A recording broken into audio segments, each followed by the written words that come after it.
তোমার এলোমেলো চুল আমার মন হইল ব্যাকুল, তোমার এলোমেলো চুল আমার মন হইল ব্যাকুল।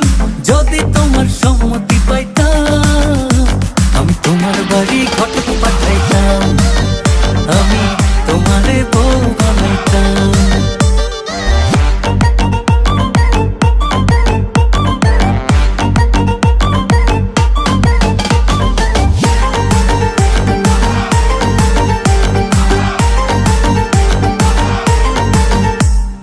আসা যাওয়া পারা পারে লাগছে তোমায় ভালো,